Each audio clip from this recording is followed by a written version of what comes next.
Support comes from Gemma, architects, planners, and designers seeking to bring joy to their clients and communities. Details at gemastl.com.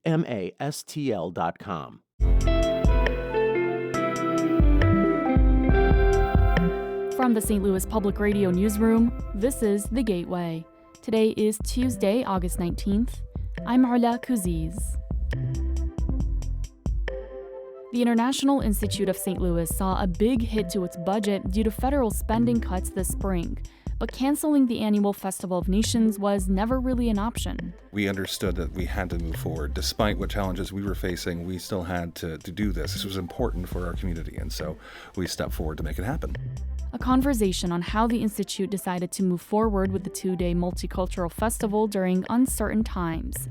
That's coming up after this news on The Gateway. Missouri Attorney General Andrew Bailey is leaving his post to take a high-ranking job at the FBI. Fox News first reported that Bailey will be made Deputy Attorney General to the FBI, a position that doesn't require Senate confirmation. He'll be leaving his statewide post with more than 3 years left on his term. Bailey had been rumored to be a finalist for U.S. Attorney General and FBI Director in Trump's administration, but both of those jobs went to other people. Governor Mike Kehoe will now choose Bailey's successor as Attorney General. Potential replacements include former U.S. Attorney Catherine Hanaway, a St. Louis County resident who previously served as Speaker of the Missouri House. Plans for a data center in St. Charles are now on hold. St. Louis Public Radio's Kate Grumke reports public opposition sank the project. The data center's developer was applying for a permit to build on 440 acres of land near Highway 370 in St. Charles.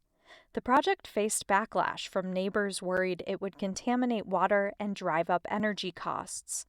Plans for the center were also secret. City officials signed non-disclosure agreements, and a lawyer wouldn't reveal the company behind the project. St. Charles Mayor Dan Borgmeyer said that ultimately sank the data center. There's not enough transparency, and it turned into a lack of public trust, and the people have reacted accordingly. In an email to city officials, a representative of the developer said they would prepare a revised proposal.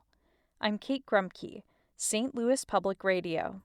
The city of St. Louis saw multiple cascading failures of emergency management that caused sirens not to sound ahead of the May 16 tornado. St. Louis Public Radio's Rachel Lippman has more on an external investigation released yesterday. The report by the law firm Carmody McDonald places the blame largely on SEMA Commissioner Sarah Russell. It was not clear who was in charge of activating the sirens. The city emergency operations plan had not been updated since 2003. And it says Russell was often absent from the emergency operations center and hard to reach in the days after the storm and did not follow best practices for emergency management. The report also found that 22 of the city's 60 sirens were not working. The city has since repaired most of those broken sirens, and they now sound automatically when a tornado warning is issued.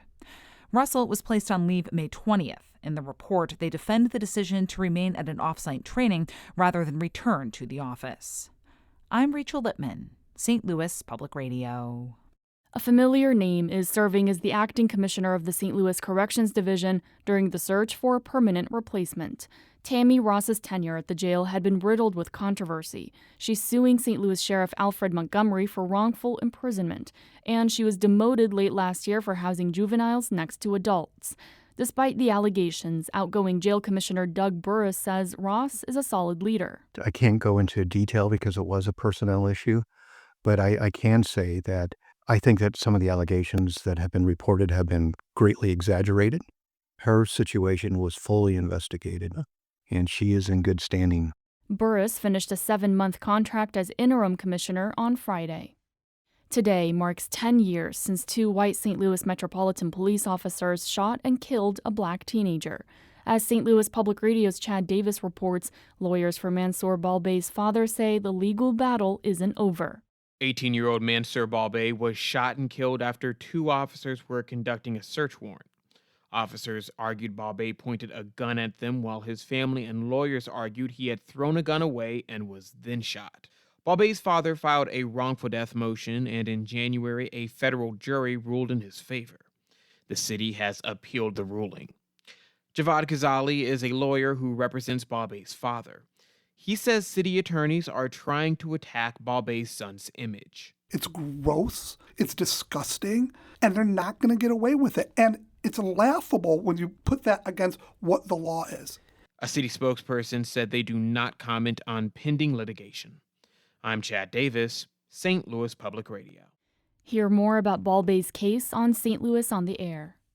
St. Louis Public Schools did not provide an update on attendance numbers after the first day of school, despite sharing that information publicly in previous years. The information would help shed light on how many families decided to stick with the district after the May 16 tornado temporarily closed 7 schools. Superintendent Millicent Borishade says the district will continue its outreach to families. If students do not show up, then we're going to continue making those calls and finding out where our students are. District officials say they'll release the data by the end of the week. 4 small monkeys who were once illegally trafficked have recently found a new home at the St. Louis Zoo. As St. Louis Public Radio's Will Bauer reports, zookeepers believe the spider monkeys' journeys tell an important story of the dangers of wildlife trafficking. Federal authorities seized all 4 monkeys as babies last year along the U.S.-Mexico border. They arrived in St. Louis earlier this spring. Primate keeper Shannon Farrell says the young primates are doing well, despite having traumatic pasts.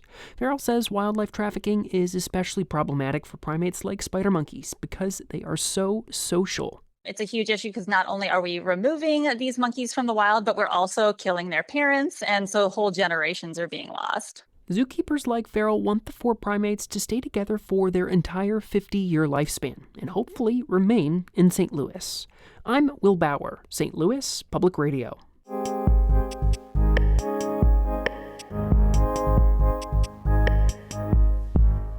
The Festival of Nations will take place this weekend in Tower Grove Park. The 2-day multicultural festival was in doubt earlier this year when federal funding cuts hit the International Institute of St. Louis, which has organized the annual event since 1934. St. Louis on the Air host Elaine Cha spoke with Terry Bates, the Director of Marketing and Communications for the Institute, about the decision to carry on with the festival. The festival itself has always been funded by our sponsors and by those who make donations. That being said, when this year had began and there were some challenges that we were facing that we had never faced before, that question of how to be the best stewards of our money towards our mission and towards our goals as a nonprofit, how we would move forward towards that. And when we started kind of talking about this publicly, the outcry of, you're not going to not have the festival, are you? That just started ringing around all the spaces that we were in. And we understood that this is an extension of our mission, making sure that we celebrate the, all the different cultures that make St. Louis home, and how St. Louis itself is multicultural. That is a large portion of our mission. And so it was very gratifying for us to hear that from all of our sponsors and from all of our partners and friends. And so we understood that we had to move forward. Despite what challenges we were facing, we still had to do this. This was important for our community. And so we stepped forward to make it happen. For those who are not familiar maybe with the International Institute, what is the organization's mission? So we are a nonprofit that focuses on supporting refugees and immigrants that come to St. Louis to make new lives here. And, throughout the course of the 100 years that we have been in operation, that mission may have changed a little bit, from supporting those from the Srebrenica genocide, from, supporting refugees from World War II. All throughout the course of 100 years, we have focused our mission to making sure that St. Louis, our region, thrives as a result of us helping those thrive that come to St. Louis to make it their home. Mm-hmm. And resettlement has been severely restricted. So how has that affected the work overall that the Institute is doing? Well, as funding may have changed, the work is still necessary. The need is still there. So, I think we had 6,000 or so recent over the course of the previous year. And so those resources that we provide are still essential. And so just because there are some changes now in the moment does not mean that the need for the work that we do has left. And so we are still very much focusing on supporting those families who have come here recently, and knowing that right now the moment that we're living in is just a moment in time, and that the needs that we do support are going to exist into the future. What is it that sponsors that did step up tell you about what was motivating them to support the festival? I think that St. Louis itself is a wonderful example of what happens when a culture becomes welcoming. We have a lot of things that we as St. Louisians really appreciate about our culture, and a lot of these things come from our parents and their parents that have come here and brought their own interests, their own culture, and made it kind of part of ours. And that's very important to a lot of people for a lot of different reasons. And that's one of the great things about the festival is that, people do celebrate that in their own way. They celebrate it for their own reasons because it means a lot of different things to a lot of different kinds of people, and it's very personal to a lot of them. And this Such as? Such as, St. Louis is known for its food. And, if you look at what that means, well, there's a lot of very St. Louis specific kind of cuisine out there, like St. Louis style pizza or a St. Paul sandwich. And these come from all over the world. So, the very thing that we call St. Louis cuisine is very, very obviously multicultural. So that could be very personal to some people who may have been raised with that kind of food their entire life. And so, this is something that to them is nostalgia, and it's also St. Louis, and also this is an opportunity for them to celebrate where it came from and maybe what inclusivity their family has brought to that kind of environment that we support. That was Terry Bates, Director of Marketing and Communications for the International Institute of St. Louis. He spoke with St. Louis on the Air host Elaine Cha. Our Jonathan All edited that conversation. The Gateway is a production of St. Louis Public Radio, a listener-supported service of the University of Missouri St. Louis. Music is by Ryan McNeely of Adult Fur. I'm Ala Kuziz, and from the St. Louis Public Radio newsroom, this has been The Gateway.